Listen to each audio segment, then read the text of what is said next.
Hello, bonjour et bienvenue dans cette nouvelle vidéo. C'est Lauriane de la chaîne Marathon des langues. Donc aujourd'hui, on fait une vidéo avec Pierre du Monde des langues et donc moi-même, Lauriane du Marathon des langues. Si c'est la première fois que vous nous voyez, que ce soit Pierre ou moi, eh bien, je vous invite à faire une petite balade sur nos chaînes respectives. Donc Pierre du Monde des langues et donc Lauriane du Marathon des langues. Je vous fais cette petite intro parce que c'est une vidéo assez spéciale aujourd'hui qui sera présente. Vous pouvez soit la regarder depuis ma chaîne ou depuis la chaîne de Pierre. Et on voulait vous faire cette vidéo ensemble aujourd'hui pour répondre à la question pourquoi apprendre une langue en ligne via un programme, une formation en ligne et comment réussir à apprendre grâce à ces formations. Et on répondra également à la question à quel moment partir en immersion.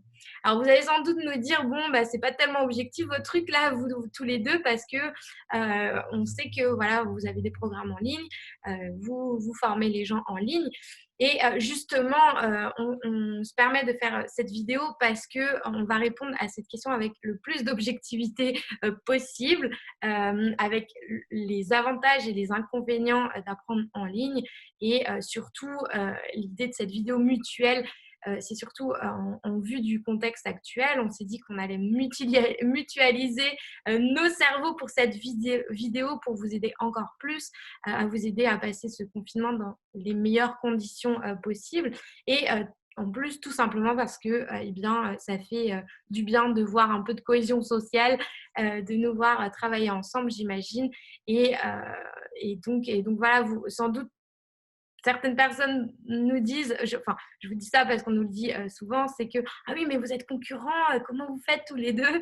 Et en fait, c'est pas du tout notre vision du truc. Je sais que Pierre et moi, on partage les mêmes valeurs, même si on a sans doute une pédagogie, une personnalité qui est très différente. Eh bien, notre vision des choses, c'est on se voit plutôt comme des partenaires et des partenaires qui peuvent donner de la valeur à nos audiences. Donc, à vous qui nous regardez. Donc, voilà pourquoi on vous fait aussi cette vidéo. Donc, Pierre, après cette petite introduction, je vais te laisser la parole, rassure-toi. Merci d'avoir répondu à cet appel pour cette vidéo Je dans le t'en prie. contexte de solidarité. Donc, du coup, avant de répondre à cette question, pourquoi et comment apprendre une langue en ligne, vu que toi, comme moi, enfin, on parle plusieurs langues, eh bien, j'aimerais savoir si toi, ce confinement dans ton apprentissage des langues, est-ce que ça change quelque chose à ton apprentissage? D'accord et bon, déjà, salut Lauriane, salut à tout le monde et merci de me recevoir, sur ta chaîne. Alors, concernant le confinement, donc moi je suis à mon appartement à Paris, j'ai pas fui au fin fond de la campagne, comme on accuse parfois les gens qui habitent à Paris. En fait, bon, déjà la réponse évidente pour pas mal de monde, c'est que vu que je travaille chez moi, a priori ça change pas énormément de choses pour ne serait-ce que mon train de vie et pour l'apprentissage des langues. Et je dirais même que le changement que j'ai pu observer récemment, c'est que ça a un petit peu amélioré la chose. Alors non pas parce que j'ai plus de temps, malheureusement ces temps-ci, j'ai l'impression d'avoir encore moins de temps que d'habitude, mais tout simplement parce que, j'apprends entre autres l'italien et donc les Italiens sont, comme vous le savez, cloîtrés chez eux depuis encore plus longtemps que nous. Ce qui fait que ce soit auprès des Italiens et bon, de toute façon, vu que tout le monde va être de plus en plus confiné, partout dans le monde, vu qu'en plus ils ont mis tous les Indiens, ça va faire exploser le nombre. Et bien, non seulement il y a beaucoup de gens qui se retrouvent avec plus de temps, avec, une envie de se connecter parce que, bah, ils sont tout seuls, ils ne peuvent pas aller boire un verre avec, les copains. Donc, ça crée en fait une situation qui est pas drôle dans l'absolu, mais qui pour l'apprentissage des langues est quand même plutôt, bénéfique. Pour peu qu'on puisse, le faire avec pas mal d'autonomie depuis chez soi, parce qu'on est un peu dans une époque, soudain qui nous est tombée dessus, qui est heu, un peu du bricolage et de l'improvisation et à moins d'avoir un professeur, avec un cours où il faut aller, chaque semaine, physiquement, en fait, on peut tout à fait continuer son apprentissage des langues, comme si de rien n'était et même mieux, je trouve. Oui, parce que toi, déjà, avant, en fait, ce que tu dis, c'est que ta méthode, c'est que tu apprends déjà en immersion chez toi, c'est Mmh. ça? C'est ça. Bah, après, si moi, je considère qu'en fait, ce qui est important, c'est de donner à tout un chacun la possibilité, non pas de suivre mon apprentissage où je te dis tel jour, tu apprends tel verbe irrégulier, tel jour, tu apprends le présent ou le passé, enfin, je ne sais pas. Mais plutôt que chaque personne puisse être autonome. Donc après, si les gens veulent de l'apprentissage physique, c'est-à-dire s'ils veulent aller à un cours, s'ils veulent rencontrer des gens dans un café, s'ils veulent un professeur en ligne, ça, ils peuvent le faire, ils peuvent l'intégrer dans l'apprentissage. Mais en tout cas, à partir du moment où on est autonome et on sait sur quoi s'appuyer, on peut très bien s'organiser tout seul. Sachant que de mon côté, je me permets peut-être un petit peu de pub, j'essaye ces jours-ci de faire chaque jour une publication sur un groupe Facebook que j'ai qui est lié à la page Facebook de mon site pour être sûr que personne ne se démotive. Mmh. Sachant que ce que j'ai remarqué, c'était un abonné à ma chaîne qui se reconnaîtra peut-être, que je salue, qui m'avait dit, après que j'ai fait la vidéo indispensable sur apprendre une langue chez soi pendant le confinement, Mmh. ça c'est bien joli, mais même si j'ai plus de temps, ça a tellement bouleversé mon quotidien que déjà, il apprenait en plus en dehors de chez lui, voilà, ce qui déjà est pas très facile maintenant. Et en plus, quand on est chez soi, même parfois seul, et qu'on est abreuvé de nouvelles, de scandales qui sont forcément démotivants, qui nous tirent vers le bas et surtout qui nous mettent dans une posture court-termiste. Et on peut perdre cette motivation. C'est là qu'est le danger, à mon avis, plus que les ressources ou autres qui sont abondantes. Ouais, c'est hyper intéressant ce que tu soulignes. C'est que d'un côté, tu as l'abondance des ressources où sans doute on a beaucoup de nos abonnés qui ne savent pas où donner de la tête parce qu'il y a tellement de choses Et et, encore plus maintenant. et encore plus maintenant parce qu'en plus il y a cette dimension de temps, mais il y a aussi la perte du contact social qui fait qu'on est moins dans une dynamique d'apprentissage parce que c'est vrai que quand on est dans une communauté, ça motive, ça booste et c'est marrant que tu parles de ton groupe avec que tu as créé là pour booster tes élèves parce que j'ai fait exactement la même chose de mon côté et je pense qu'on en a vraiment tous besoin et c'est notre instinct là qui nous pousse aussi à réunir les gens et qui fait que ça nous aide à nous motiver et c'est vrai que quand on a plus de temps, il y a un autre effet qui se coule, c'est qu'on se dit bon bah oui j'ai plein de temps donc je peux le faire plus tard, mais on perd la dynamique de motivation alors que je pense qu'il faut trouver cet équilibre et c'est vrai qu'on c'est bien d'avoir des gens qui nous poussent et qui nous redonnent un peu, qui nous aident à retrouver de bonnes habitudes parce que c'est vrai que dès qu'il se crée un changement dans nos vies, on recrée des nouvelles habitudes et c'est ça qui est difficile en fait, cette phase de changement. Il y a différentes phases et la première c'est la phase de choc où on est un peu perdu, on perd un peu tous nos moyens et ensuite, il faut juste remettre le pied dedans et reprendre nos habitudes linguistiques. Et, mais oui, effectivement, apprendre une langue à la maison, ce que tu es en train de dire, c'est que finalement, c'est quelque chose que toi, tu fais déjà. Oui, voilà, c'est ça. Exactement. Et c'est vrai que c'est surtout peut-être bouleversant pour les gens qui suivent des cours. Par Mhm. exemple, les étudiants à la fac, c'est devenu assez compliqué. Je ne sais pas comment ils gèrent en visioconférence, hein, parce que moi, je n'ai pas vu ça, où les gens voilà, qui vont à un cours une ou deux fois par semaine, ou alors qui ont un prof qui se déplace. Bon, après, je pense que chacun a pu découvrir les merveilles comme là, on est en train d'utiliser Zoom, mais je pense qu'avec un prof particulier, on peut très vite, au lieu qu'il se déplace, au lieu d'aller chez lui, on peut le voir en visioconférence, il n'y a pas de problème. Mais finalement, je pense qu'il y a aussi un peu un faux problème, c'est-à-dire on peut plus se déplacer, donc on peut plus apprendre de langue. Donc en fait, avec Internet, même si la bande passante est un peu saturée ces temps-ci, on peut très bien se voir en ligne, mais c'est plus le fait que, eh bien, naturellement, être en ligne, c'est pas comme voir des vrais gens. Donc ça fait que même si on a une webcam en face de nous, on est quand même un peu dans un bocal, dans un aquarium chez nous. On peut vite, parce qu'on est humain, on est fait pour vivre avec des gens autour de nous, se sentir démoralisé. Et l'apprentissage des langues, on se dit, bon, c'est pas grave, de toute façon, je peux pas voyager, ça sert à rien, les avions sont tous au sol. Donc c'est surtout ça le plus important. Et c'est ça que j'ai envie de transmettre aux gens pour, déjà pour que moi-même, je me mette pas en vacances. Et que pour les autres gens, il y a cette dynamique qu'ils ont envie de poursuivre. Ouais, mais il y a aussi ça, tu dis que effectivement, les voyages sont plus à l'heure du jour, mais ça, encore une fois, on ne sait pas combien de temps ça va durer. Je ne veux pas être pessimiste, ça peut durer encore un bon petit moment. En revanche, il y a un moment, on aura le droit de reprendre des vols et repartir. Et il faut garder cet état d'esprit à long terme, Voilà, effectivement. c'est ça. En revanche, ce qui est intéressant, c'est de se dire que j'ai perdu le fil de ce que je voulais dire, c'est que euh, et c'est On pas y grave, revient. je vais enchaîner sur autre chose. Euh, du coup, je vais enchaîner sur ma prochaine question, ça va me Vas-y, revenir. vas-y. Selon toi, c'est quoi les points positifs, les avantages d'apprendre avec une formation en ligne par rapport à, par exemple, une, une méthode classique où on va prendre des cours en collectif, par exemple. D'accord, donc tu veux dire plutôt le fait d'avoir un support informatique, Ouais. parce que c'est vraiment pour, bien définir. Heu, alors moi, je préfère de manière générale apprendre seul. Donc l'avantage, c'est qu'on peut vraiment, une fois qu'on a les codes, qu'on a un peu d'expérience et qu'on sait apprendre par soi-même, bah, ça permet d'éviter de perdre du temps parce que, le problème quand on se retrouve dans un cours, assez souvent, les cours qui sont donnés, bah, par les mairies, par des cours du soir, c'est que déjà, on se retrouve avec, des groupes parfois assez hétérogènes. Alors Mhm. bon, je ne vais pas faire de l'élitisme en disant qu'il faut aller le plus vite possible et laisser les gens derrière. Ça peut créer justement un effet de rattrapage où tout le monde se met à niveau et ça aussi, c'est beau, c'est motivant. Mais souvent, le problème dans un cours collectif, c'est qu'on est pieds et mains liés par rapport à un programme. Où souvent, il va y avoir un prof qui va essayer parfois de courage parce que c'est pas toujours facile. Quand j'ai déjà eu des profs d'anglais à la fac qui venaient faire un cours devant un amphi de 100-200 personnes. Qu'est-ce que tu veux qu'ils fassent un cours d'anglais vraiment intéressant? On ne peut pas leur en vouloir. Et qui vont donner des polycopiés sur un accord commercial entre deux pays. Enfin, j'ai lu ça parce que j'ai fait des études internationales. Ça me parle aussi. Et voilà, c'est pas ce qu'il y a de plus motivant. Donc, mais après, bon, ça dépend. Enfin, j'ai pas envie de dire qu'il y a vraiment l'apprentissage physique contre en ligne. Pour moi, on peut très bien même mélanger les deux. Et d'ailleurs, je connais des gens, j'ai des abonnés, des élèves qui mélangent les deux. C'est-à-dire qu'une fois par semaine, ils vont à un cours avec un professeur. Le reste du temps, ils apprennent chez eux, ils ont une application. En fait, on peut très bien mélanger tout ça. Et pour moi, ce n'est pas forcément deux univers qui sont imperméables. Ouais.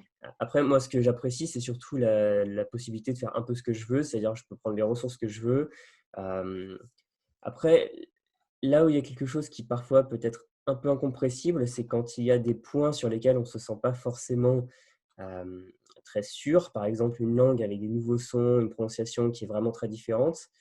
Par exemple, si je devais apprendre, je ne sais pas, les tons du chinois ou les choses comme ça, alors que ce soit en ligne ou en présentiel, j'aimerais bien quand même demander son avis à un professeur et me faire contrôler. Parce que de toute façon, je considère qu'il faut toujours se faire contrôler par des locuteurs natifs, parce qu'eux, ils Mhm. entendent tous les trucs bizarres, que ce soit au niveau de la prononciation, de la grammaire ou autre. Par exemple, si quelqu'un vous parle en français, enfin apprend le français, vous parle en français, vous allez forcément tiquer dès qu'il y a un truc qui ne va pas. Il faut faire contrôler, mais ce qui est bien parfois qu'un prof, c'est qu'il sait pourquoi ça bloque et il peut vous débloquer. Alors qu'un locuteur natif, parfois, il ne sait pas comment marche sa langue, donc il ne pourra pas le faire. Donc l'avantage pour moi, c'est vraiment l'autonomie, la liberté de pouvoir choisir ses ressources. Et le fait d'être en ligne, c'est évidemment que même si ça peut être très sympa de voir des gens, bon, j'habite à Paris, donc c'est assez facile pour moi d'aller dans des cafés ou des événements où il y a des étrangers. Il y a des gens qui me disent qu'ils habitaient au fin fond d'une toute petite commune, et là c'est plus compliqué. Et du coup, en ligne, eh bien, on peut très facilement trouver des gens de l'autre bout du monde sans aucune contrainte géographique. C'est ça. Voilà. Et c'est intéressant le point que tu mets en avant, le fait que effectivement, il faut absolument, enfin c'est ce que je recommande aussi, mais absolument se faire contrôler par des natifs, Mm. mais il faut aussi prendre en considération que les natifs n'ont pas forcément la pédagogie Voilà, c'est ça. d'un coach ou d'un Mm. guide. Je veux pas dire un prof parce que je vois ça plutôt comme un guide en fait, parce que Mm. tu mets en avant le fait que une langue, ça s'apprend seul. Et j'aime bien citer Luca Lampariello qui dit une langue ne s'enseigne pas, elle s'apprend. Parce Mm. qu'effectivement, tu peux pas, enfin, tu peux écouter un prof pendant 4 heures, mais si tu n'as pas envie de l'intégrer, si tu n'es pas Mm. prêt à intégrer ce qu'on te dit, ben, tu vas pas apprendre, tu vas pas intégrer la langue, tu vas pas l'assimiler Mm. en fait. Alors que si toi, tu mets en avant, tu mets des démarches et que tu as vraiment envie de le faire et que c'est toi qui intègre et qui assimile par toi-même en autodidacte et qu'on te donne les étapes à suivre, ben, je trouve effectivement que c'est beaucoup plus efficace, quoi. Mm. Donc, merci d'avoir souligné ça, c'est intéressant. Et, c'est aussi un mot, j'attendais que tu le dises, parce que c'est un mot que j'avais noté, que je voulais mettre en avant. C'est effectivement l'apprentissage en ligne. Eh bien, c'est la liberté. On n'a pas de contraintes horaires. En fait, c'est 24 heures sur 24, 7 jours sur 7, c'est quand vous voulez, selon les plannings de chacun. Et je pense que c'est vraiment très important, ça, dans une langue, parce que quand on apprend, ce qui fait la réussite de l'apprentissage, c'est la répétition. et avec la régularité avec laquelle on va apprendre la langue. Et c'est pas le fait d'aller 2 heures en cours par semaine. Et c'est ça le biais en fait des cours collectifs, par exemple, en physique, c'est que dans la mesure où on n'a pas forcément la méthode avec laquelle on apprend une langue, c'est que la plupart des gens, et on a fait l'erreur aussi au début, c'est qu'on va 2 heures en cours, on replie nos cahiers, bim, on remet ça dans notre sac et on Mm. n'ouvre plus nos cahiers de la semaine. Alors que malheureusement, c'est pas du tout comme ça qu'on apprend une langue et C'est c'est bon, ouais. c'est possible, mais ça va prendre beaucoup de temps et au final, enfin, c'est possible. Non, même pas, je me contredis, mais c'est c'est pas efficace, quoi. Il faut vraiment être régulier, pratiquer. Et ça, le fait d'avoir cette liberté, ben, ça permet d'être plus régulier, quoi.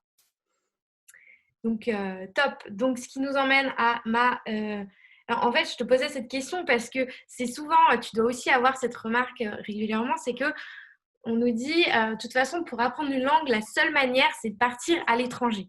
Et c'est pour ça où je trouve que c'est vraiment très intéressant qu'on parle de ça en ce moment, encore plus qu'apprendre une langue à la maison, c'est tout à fait possible. C'est possible de recréer cette immersion linguistique et là, on le voit, et ça fonctionne. Et les gens commencent à s'y intéresser davantage avec le contexte. Donc, c'est aussi bien pour nous que l'on puisse se transmettre ce message. Donc, c'est très, très bien. Et si on va voir à l'inverse, quels seraient les inconvénients, selon toi, d'apprendre une langue en ligne? Encore une fois, ça dépend, de la Mmh. modalité du en ligne, parce que si c'est en ligne tout seul sur, site, appli, bah, il y a le fait qu'on n'est pas guidé et que quand on a des questions, on est complètement perdu. Après, si c'est en ligne, même avec un professeur, il y a aussi une autre dimension, c'est celle de se retrouver, eh bien, une fois qu'on n'est plus avec le prof, on est tout seul chez soi et il y a pas une émulation. C'est, Mmh. hem, après c'est vrai qu'il y a des gens pour qui le présentiel est indispensable. Il y a des gens qui m'ont dit, je peux absolument pas discuter avec un locuteur natif sur internet, je supporte pas, je dois les voir et prendre un café avec eux. Il y a des gens qui me disent, s'il y a pas un prof, physiquement en face de moi, je peux pas, je bloque. Donc c'est surtout pour ce type de profil. Mmh. Parce qu'après, de toute façon, il faut voir la situation actuelle comme une situation de crise, dans le sens où ce sera terminé un jour et Mmh. après on pourra reprendre Espérons. le cours normal de nos vies, voilà et de toute façon, si on a un prof, on va pouvoir le revoir. Donc en fait, c'est simplement arriver à passer la tempête, en fait. Ne pas se démotiver et à partir du moment, je trouve, où on garde son envie d'apprendre, qu'on a quand même des gens à qui s'adresser, eh bien, en ligne plutôt qu'en présentiel, je vois pas vraiment d'inconvénient à, apprendre seul et en ligne, tant qu'on a des contacts en face. C'est ça, mais c'est ça qui est important, c'est de garder ça en tête, d'avoir cette communauté, en fait, pouvoir interagir avec des gens. Après, les natifs, c'est vrai qu'on peut les trouver en ligne, on n'est pas forcément obligé de partir à l'étranger, mais Mmh. il y a aussi l'autre côté où il y a, c'est ce que j'appelle les partenaires de motivation, comme les partenaires de sport. Tu sais, quand on va à la salle de Mmh. sport, on a plus de chances d'y aller quand on se motive avec une autre personne, parce qu'il y en a toujours un qui va tirer l'autre. D'un jour à l'autre. Donc ça, c'est vraiment important. En fait, le levier qui est important, c'est la discipline. Et la Mmh. discipline, eh bien, elle se crée par ça, en fait, par l'émulation des autres personnes, par le contact social et la communauté. Et c'est vrai que c'est ça, en fait, qu'on m'a beaucoup dit également dans mes retours. Et c'est pour ça que dans ma formation marathon d'anglais, c'est pour ça que j'ai créé un groupe. Je pense que tu as dû faire la même chose, enfin, tu l'as dit tout à l'heure, où ça te permet à tes élèves de se réunir et de lancer des petits challenges où ils font des reports de où ils en sont dans leur challenge, ils les relèvent, tu mets une date échéance où du coup ils sont dans un esprit de jeu Mmh. et ça permet de se motiver. Et il y a un truc que tu as dit tout à l'heure que j'ai trouvé hyper intéressant aussi, c'est le fait qu'il y ait des différences de niveau. C'est que tu as des gens qui vont démarrer et d'autres qui auront déjà avancé. Mmh. Et moi, c'est quelque chose que je dis tout le temps à mes élèves, c'est ne vous comparez pas aux autres en vous disant que vous n'y arriverez pas jamais, mais que vous n'y arriverez jamais, mais faites plutôt l'inverse. Prenez ça comme une pression positive, une inspiration positive Mmh. plutôt. C'est que si cette personne, elle a réussi, il n'y a pas de raison que moi, je ne puisse pas réussir. Et au contraire, allez lui poser la question, mais comment toi, tu as fait comment tu étais au début? Est-ce que tu vis la même chose que moi? Et je me rends compte que j'ai des élèves qui étaient vraiment, je me souviens quand j'y repense au départ, qui me disaient: «Non mais moi, tu vas voir, je vais être un calvaire pour toi, ça va être très, très difficile pour toi de m'aider en anglais et cetera. Tu es ma dernière chance». Enfin, il y a vraiment, des personnes qui sont, c'est l'anglais, je vois qu'il y a un mauvais souvenir quoi de l'école Et quand je les vois aujourd'hui avec leurs résultats et que ce sont ces personnes-là qui motivent les nouveaux, enfin, je me dis c'est vraiment génial de pouvoir voir cette motivation et que chaque personne puisse s'entraider, encore une fois, cette solidarité. Et là, on est en plein dans le sujet, quoi, mais Mais c'est c'est encore plus important maintenant, hein, je suis tout à fait d'accord. Et je voulais juste rebondir sur un point, c'est vrai que se comparer aux autres, déjà, c'est un truc qui est assez français. Bon, il n'y a pas que en France, mais dans notre culture, c'est mmh, quand même assez fort. ouais, Alors, bah, déjà, de toute façon, se comparer aux autres pour les langues, ça n'a vraiment absolument aucun sens parce que de toute façon, une comparaison en scientifique, ça doit se faire à toutes choses égales par ailleurs, alors que pour les langues, on a tous des parcours très différents. Enfin, moi, dans mes études, je suis tombé face à des gens qui étaient locuteurs natifs. Ils faisaient des études pour apprendre vraiment la langue, que parfois ils parlaient un peu comme un patois, et pour faire des projets divers et variés. Et forcément que ces gens-là avaient un meilleur niveau que moi, parce que c'était leur langue maternelle, ou une de leurs langues maternelles. Ou alors quand on tombe sur des gens, parfois, il y a aussi des gens qui me disent: «Ouais, mais enfin, ouah, tu parles plein de langues», et je dis juste: «Ouais, mais en fait, toi, tu as fait pendant 10 ans un truc que tu sais très bien faire et moi que je sais absolument pas faire. Et moi, j'ai juste fait l'inverse avec les langues, en fait. C'est simplement exactement. du temps accumulé. Et aussi, je voulais rebondir sur le fait, ouais, des gens qui disent à chaque fois qui avertissent, qui mettent un gros panneau rouge pour dire qu'ils vont être insauvables. Enfin, je sais pas comment on pourrait dire. Alors que je pense vraiment qu'il y a une dimension de se donner le droit de le faire. Alors Mmh, ça peut sembler un peu de l'extérieur, un peu développement personnel ridicule. Mais en mmh, fait, en réalité, je me suis rendu compte à quel point c'était puissant pour beaucoup de gens, ce moment où ils font le déclic et au lieu de dire: «Ah, je vais pas y arriver, oh, je suis trop vieux, oh, j'ai pas le temps», ils le font. C'est-à-dire, au lieu de perdre leur temps à se trouver des raisons qui vont faire qu'ils vont échouer, ils sont dedans. Et là, ça leur vide l'esprit et ça laisse une marge de progression qui est phénoménale. Et c'est pour ça qu'une fois qu'on se compare plus négativement aux autres en disant: «Oh, lui, il est super fort, lui, il est parti 3 mois, moi, j'ai pas pu, il est bilingue».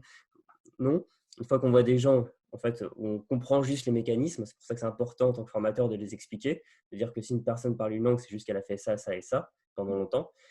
Eh bien, on se dit: en fait, je peux faire la même chose». Et à partir du moment où on a des preuves, des gens en chair et en os devant nous qui ont réussi à parler une langue, et on se dit: «J'ai plus qu'à faire la même chose». Ça prendra du temps, ça sera pas facile, mais je pourrai le faire.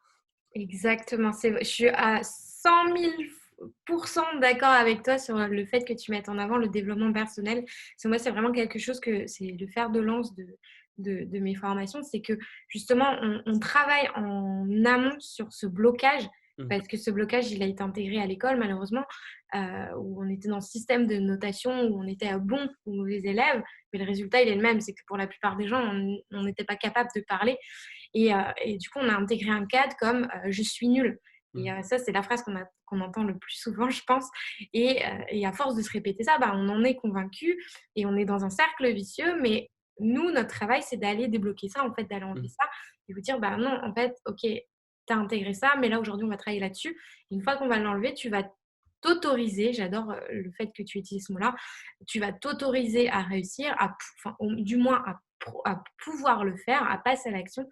Et une fois que tu te rends compte que tu es capable, tu rentres dans une Mmh. dynamique positive où là, c'est un cercle vertueux qui se met en Mmh. place et tu vois que tu es capable, donc du coup, tu as un résultat, donc du coup, tu es motivé. Et vu que tu es motivé, tu recommences. Et en fait, c'est une boucle qui se met en Mmh. place et c'est vraiment très, très puissant, quoi.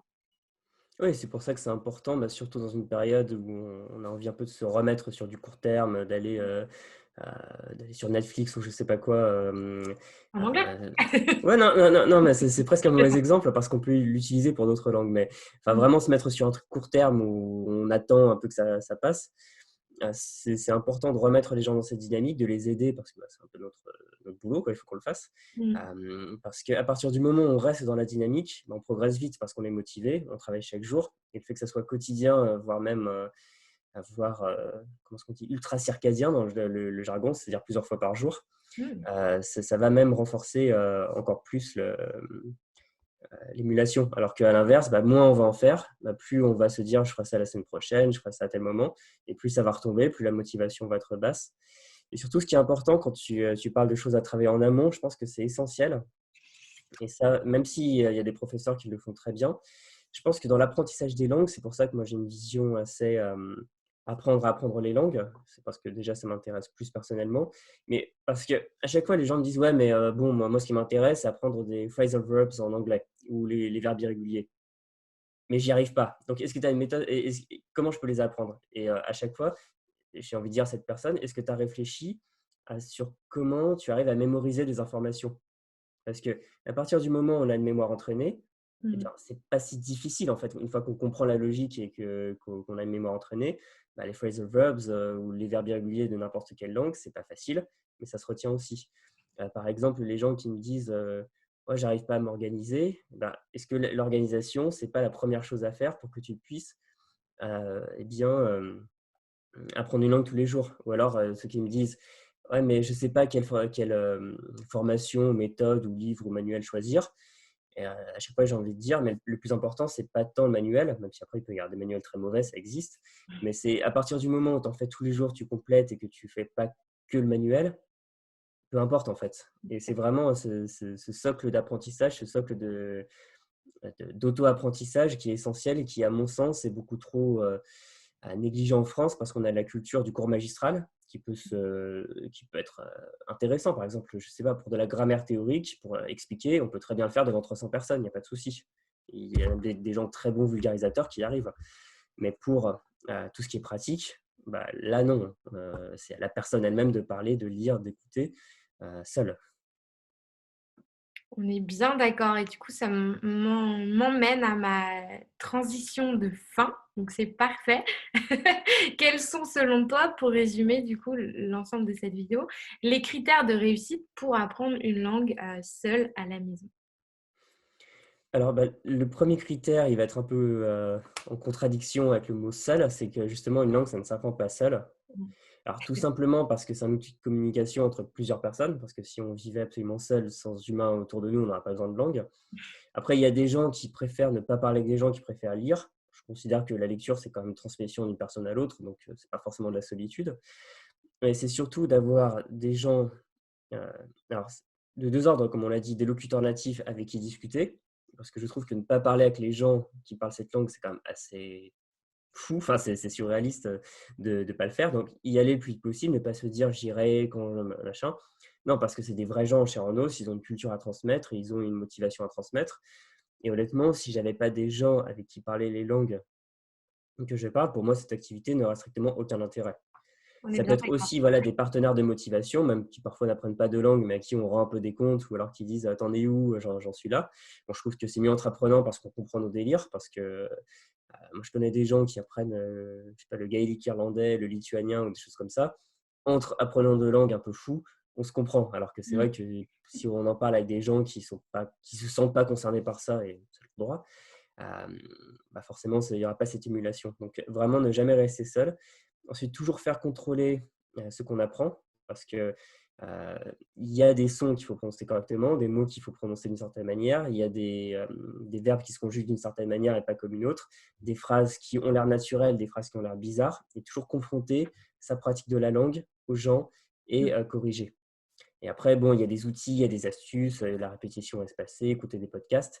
Euh, oui, ça existe, c'est très puissant, mais après je trouve que trop de gens de nos jours essaient de se contenter de ça en disant: «Bah, voilà, j'ai une appli de flashcards, maintenant je peux apprendre une langue». Et après, ils se rendent compte une fois qu'ils sont dans une gare, qu'ils cherchent leur train, ils n'arrivent pas à parler parce qu'ils ont pas cette pratique, réelle. Et c'est vraiment pour moi l'important, c'est la pratique réelle Mmh. et se confronter le plus tôt possible à l'expression telle que les gens l'ont, à lire des choses, à écouter des choses et ne pas rester seulement sur bah, sa formation, c'est-à-dire formation en ligne, un manuel, un prof, qui peut être très bien, un très bon point de départ, mais qui ne représente pas la réalité de la pratique de la langue. Et donc, aller vers cette réalité. Mmh. Exactement. En fait, juste une ressource, une application ou juste une formation, c'est une pièce du puzzle Mm. finalement. Et l'idée, c'est d'avoir toutes ces pièces du puzzle, peu importe les pièces, mais les intégrer dans la pratique le plus Mmh. tôt possible. Et ça, je le répète parce que, encore une fois, je suis à 100% d'accord avec toi et c'est vraiment ça qui est le plus efficace et c'est ça qu'on fait le moins parce que c'est l'étape qui fait le plus peur, on est bien d'accord. Mmh. Mais la pratique, c'est comme ça qu'on mémorise et c'est quand même la base d'une langue. Une langue vivante, elle est faite pour la faire vivre et pour la pratiquer. Donc ouais, je retiens la pratique dans ce qu'on a dit, la régularité et surtout l'immersion Mmh. avec, comme tu as dit, des podcasts, des films, de la lecture, toutes les ressources, Mmh. peu importe les ressources, mais avec ces 3 piliers et je rajouterais même la communauté, le fait d'avoir un contact social, de parler avec d'autres personnes, des partenaires de motivation, des natifs. Ça, c'est les principes que je mets tout le temps en avant également. Donc merci, merci, Je t'en heu, prie. Pierre pour cette vidéo. C'était, pour ma part, j'ai trouvé ça et j'ai adoré échanger avec toi à nouveau. C'est pas la première vidéo qu'on fait ensemble. Ouais, On vous mettra les liens, ici ou ici, je sais jamais de quel côté, on les sera vers ta gauche, je pense, ouais. Ouais, c'est des toujours autres bizarre. ouais, c'est inversé et des autres, donc les autres vidéos qu'on a fait ensemble et donc on peut se retrouver donc sur le site, sur le blog, Le Monde des Langues ou sur ta chaîne, YouTube Le Monde des Langues. Et donc, pour ma part, peu importe où vous regardez cette vidéo, sur la chaîne ou le site, Le Marathon des Langues. Donc encore une fois, c'était un plaisir d'échanger avec toi, Pierre. Merci beaucoup pour tous ces éclairages sur les langues. À bientôt. Ciao. Merci à toi. Salut.